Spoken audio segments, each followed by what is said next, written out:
Тажикстандын куралдуу кол салуусу бизге кандай сабак берди? Кылымдар бою жүрөктү так болуп кала турган окуя болду. Эч кимге кара санабаган, эч кимге тийишпеген достукту, бир туугандыкты, коңшулук мамилени бекем сактаган кыргыз элине, кыргыз жергесине капилеттен Тажикстан тараптан куралдуу кол салуу болду. Колунда куралы жок, карапайым жай турмушту кечирип жаткан кыргыз айылдарын тажик тараптын аскерлери миномет менен, ал тургай тик учак менен ок жаадырды. Бош калган кыргыз айылдарын үйлөрүн тажик тарап бульдозер менен сүрдүрүп, өрттөп, коросунда байланып турган малынан бери айдап кетишти. Бирок өз жерин бастырып кирген жоодон коргоо жагынан чек арага жакын жашаган айылдардын карапайым тургундары чек ара аскерлери атайын даярдыктагы аскерлерибиз эр жүрөктүгүн көрсөтө алышты. Алар өзгө элди, өзгө жерди бастырып киришпеди. Өз элин, өз жерин күжүрмөндүк менен коргошту. Ошентсе дагы бастырып кирген тажик тараптын душмандык менен жасаган аракеттеринин натыйжасында Баткен облусунда 78 үй, 2 мектеп, 1 фельдшерлик жана акушердик пункт, 3 чек ара бекети, 1 бала бакча, 10 май коюучу бекет, ички иштер бөлүмүнүн 1 имараты жана 8 дүкөн талкаланып өрттөлдү. Албетте, бул талкаланган өрттөлгөн үйлөрдү, имараттарды кайра калууна келтирүүгө болот. Бирок окко учкан 35 өмүрдү кайра кантип кайтарабыз? Алардын жакындарын, ата-эне,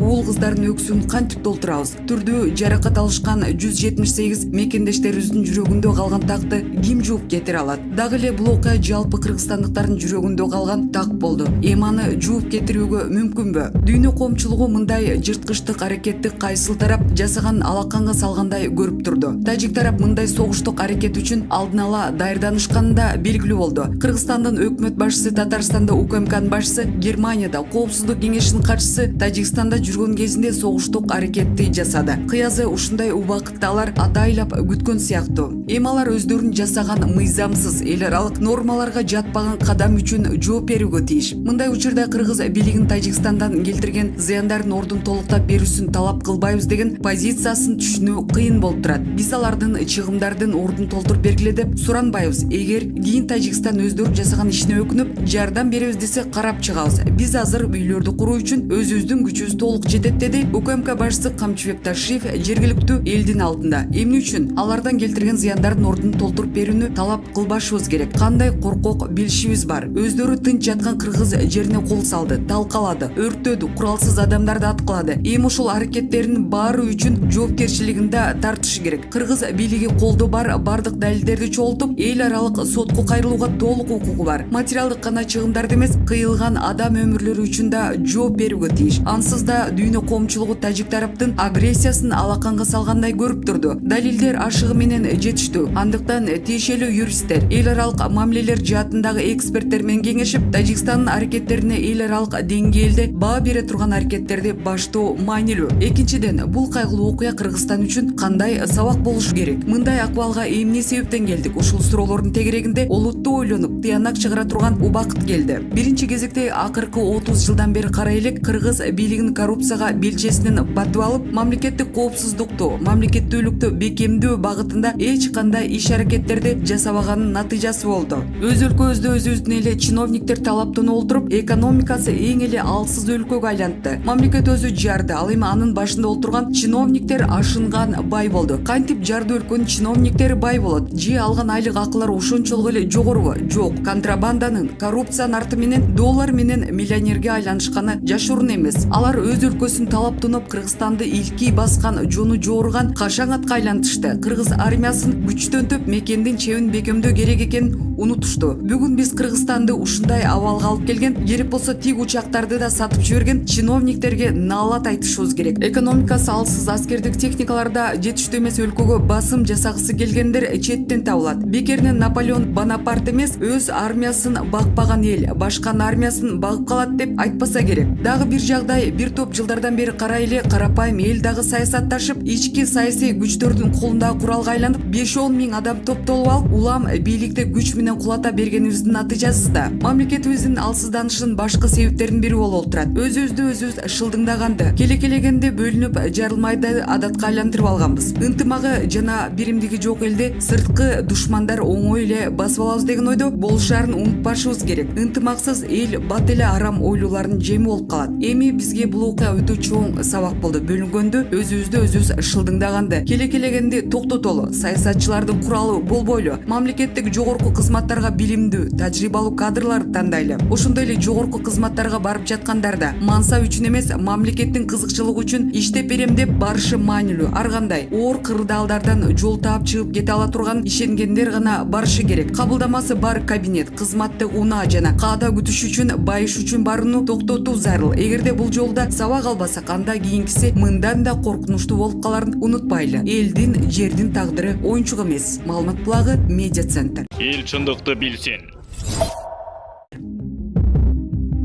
Эмне үчүн Феликс Кулов кыргызга караганда тажиктердин кызыкчылыгын өйдө коет? Феликс Кулов кыргыз эли үчүн кандай кыянаттыктарды кылган? Кыргыз элине тиешелүү курал жарактар капчык толтуруу максатында Орусия, Кытай, Тажикстанга чыркырап кеткен. Кулов тарабынан Орусия Федерациясына сатылган 9 аскердик учак, 12 вертолеттон түшкөн миллиондор кайда жетип жок болду. Фрунзе 1 аскер шаарчасын авиаполкту. Ошол кезде көшөгүнүн артында жашын турган Куловдук Тосор фирмасын кайда жашырабыз? Кытайга 5 учакты сатып, эски учактардын ордуна алар 3 жаңы Ту-154 берерин дүн кылган. Ошол учактар Кулов аркылуу аты жыты чыкпай жок болду. Эмне кыргыз элинин сурабалары жок бекен, эртели кеч чыгат да. 1993 жылдын 7-майында вице-президент Кулов 150 Калашников автоматын Тажикстанга сатканы белгилүү болот. Муну бекемдеген документтер булар. Президент Аскар Акаевдин номер 180 29 май 1992 жыл жарлыгынын негизинде вице-президент катары Феликс Кулов канат долбоор аркылуу аскер куралдарын сатуу боюнча номер 80 2-июнь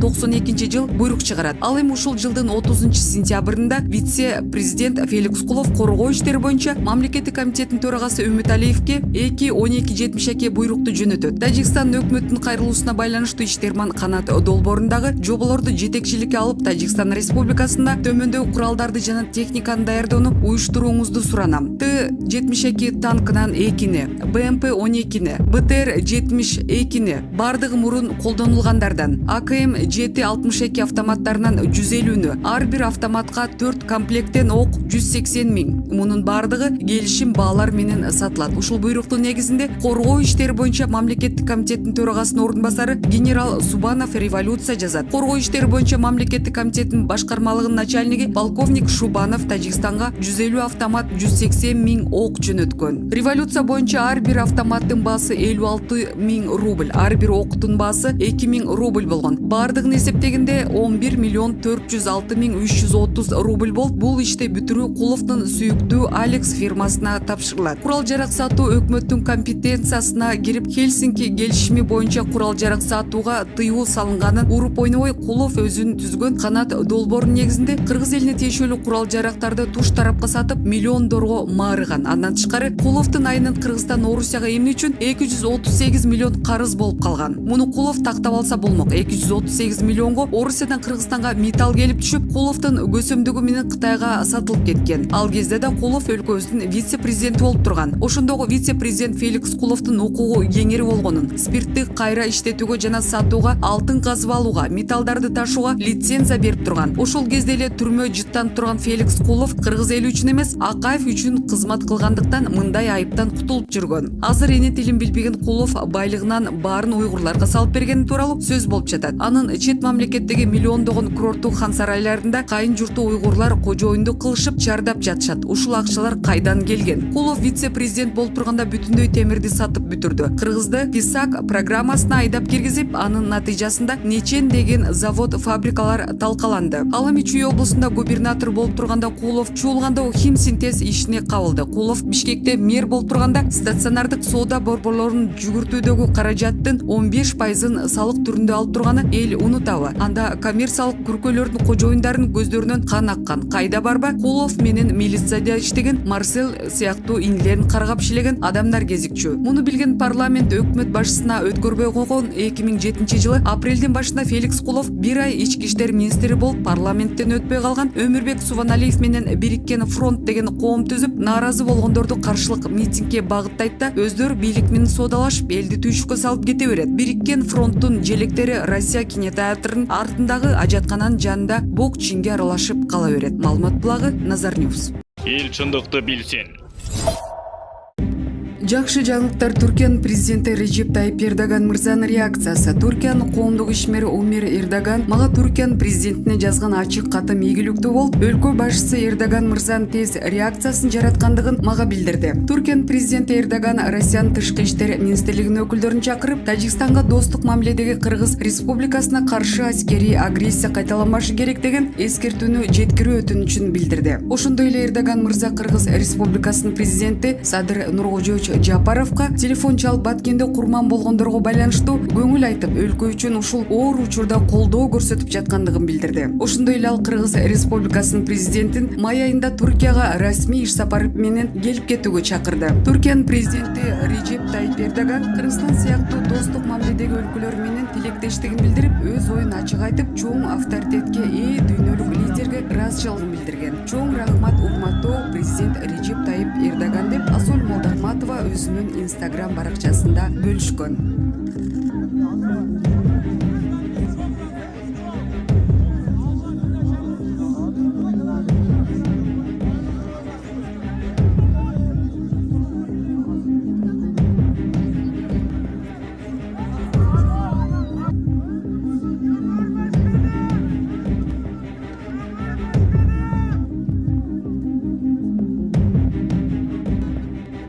Чек ара чырында талкаланган үйлөр мамлекеттин эсебинен калыбына келтирилет. Эки өлкөнүн чек ара аймагында жашаган элдин кандуу кагылышуусуна алып келген тиреш 28 апрель күнү башталган. Баткенде Кыргыз-Тажик чек арасындагы тилкеде чыккан жаңжалдан талкаланып, өрттөлгөн турак үйлөр мамлекеттин эсебинен калыбына келтирилет. Бул тууралуу президенттин маалымат кызматы кабарлады. Ал эми калыбына келтирүүгө мүмкүн болбогон үйлөр бекер курулуп берилери айтылды. Кандуу кагылышууга алып келген чыр 28 апрель күнү башталып, уланып кеткен. Кечеден бери сүйлөшүүлөр жүрүп, атышуу токтоп, абал туруп таша баштады. Өзгөчө кырдаалдар министрлиги берген маалымат боюнча, жаңжалдан Баткен менен Лейлек райондорунда 78 турак үй, 2 мектеп, 1 ФАП, 1 бала бакча, 1 ички иштер министринин имараты, 3 чек ара заставасы, 10 май коюучу станция, 8 дүкөн жарактан чыккан. Буга чейин Лейлектин максат айылына барган биринчи вице-премьер Артем Новиков да бүлгүнгө учураган турак жайлар калыбына келтирилерин белгилеген болчу. Маалымат булагы Спутник KG.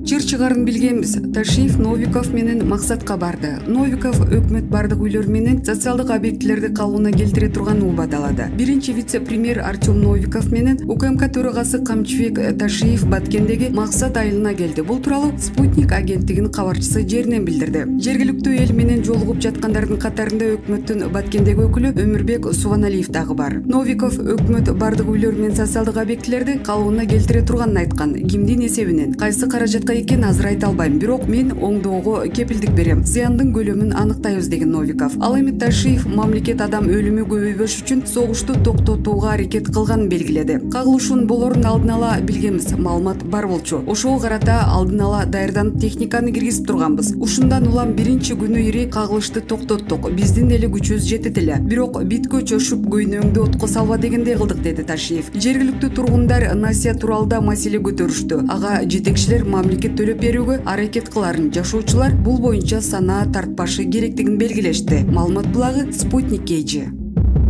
Баткенде эвакуацияланган 3 келин көз жар, бири эгиз уул кыздуу болду. Кыргыз-Тажик кагылышынан улам Баткен жана Лейлек райондорунан 33 миңден ашуун киши эвакуацияланган. Алардын ичинен 4 келин төрөт үйүнө түшкөн. Баткенде Кыргыз-Тажик кагылышуусу болгон айылдардан Кадамжайга эвакуацияланган 3 келин көз жарды. Алардын бири эгиз уул кыздуу болгон Кадамжай жардам штабынан кабарлашты. Маалыматты Кадамжай районунун жалпы дарыгерлик практика борборунун директору Залкарбек Баймуратов тастыктады. Эвакуация болгондордун арасынан 4 келин биздин төрөт үйүнө түшкөн. Алардын ичинен 3-өө көз жарды. Бир келин эгиз төрөт. Учурда энелердин дагы, балдардын дагы ден соолугу жакшы. Ымыркайлардын салмагы нормада, деди Баймуратов. Кадамжай жардам штабынан билдиришкендей, уул кыздуу болгон 32 жаштагы Айчурок Жолдошова Кызыл Жол айылынын тургуну, Бужум айылынын тургуну 28 жаштагы Дилфузахан Таштемирова менен Карабак айылынын тургуну Кайрынса Каныбек кызы кыздуу болушкан. Маалымат булагы Спутник KG.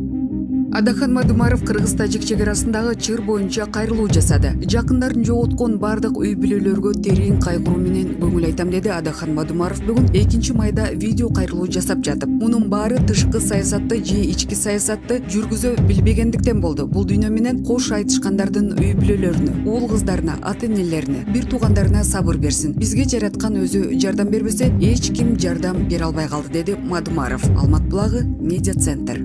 Социалдык тармактын активдүү колдонуучусу Шамурза Бөркулов эмне дейт? Айтпадым беле. Бул Бузуку Мадумаров элдин башына оор күндөр түшкөндө, бекинип алып тынч күндөр келгенде жамгырдан кийин ийинен чыккан көргелемиш баштанып чыга келет деп. Мына дагы пайда болуптур. Азыр бүткүл кыргыз элинин башында кечээли болуп өткөн кан төгүлгөн согуш, бейгүнөө өлгөн адамдар талкаланган үй жайлар турса, бул мен синген пустослов конституция тууралуу проблема көтөрүп жүрөт. Эң оболу, сен үчүн конституция кандай жазылат? Кыргызстанда кандай башкаруу болот, баары бир эмеспи деп сурай турган адам жок. Себеби Мадумаров эч качан президент болбойт. Күзүндөгү парламентке барышына жапа тырмак киришип каршы турабыз. Мадумаровдун оор күндөрдө кумга башын тыккан страус болуп алганы бул биринчи жолу эмес. Ар дайым эл башына кара күндөр түшкөн мезгилде бул мага тиешеси жок дегендей, как будто эч нерсе болбогондой таризде адатынча бокко тойгон короздой коюп жүрө берет. Эми карабайсыңарбы? Касапчыга мал кайгы, кара эчкиге жан кайгы дегендей, эл эмне менен алек, ал эми бул кур чирендин ою каяктарда жүрөт. Мамлекет жоголуп кетүү коркунучунда турат дейт оозуңду шамал учурган Шумкадам. Мамлекет кечээ эле тажиктер бастырып келгенде жоголуп кетүү коркунучунда турган. Ал нерсе бул чымын тибес чыңкылдак, камчы тибес каңкылдак. Мадумаровго сезилбесе деле керек. Ал эми президенттик башкаруудан мамлекет жоголуп кетпейт. Дал ошол Кыргыздын жерин Мадумаров протоколго кол коюп, тажиктерге берип койгон тажик мамлекетинде президенттик башкаруу өкүм сүрүп келет. Болгондо да диктатура очой басып алган. Атасы өлсө баласы такка олтура турган башкаруу жүрүп жатат. Тажик мамлекети жок болбой эле жашап жатпайбы? Ниети бузук Мадумаров демиңи суук кылбай, адеп социалдык тармактардан пайда болуп элдин кыжырына тийбей, өлкөдөн чыгып эле кетчи. Сенин бара турган жериң толтура. Кең Москвада кучак жайып тосуп ала турган орозайым баш болгон 10 чакты психтериң бар. Алар сени жер сууга койбой көтөрүшүп, канат тууга кактырбай, тумшук тууга чокутпай багып алышат. Текин, бекер десе Пекинге чейин жөө бара турган адатың бар экенин биз жакшы билебиз.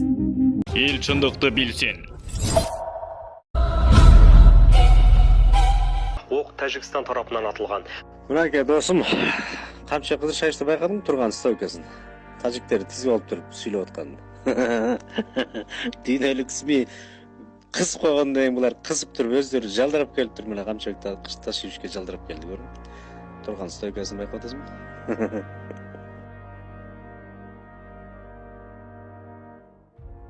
Эл чындыкты билсин.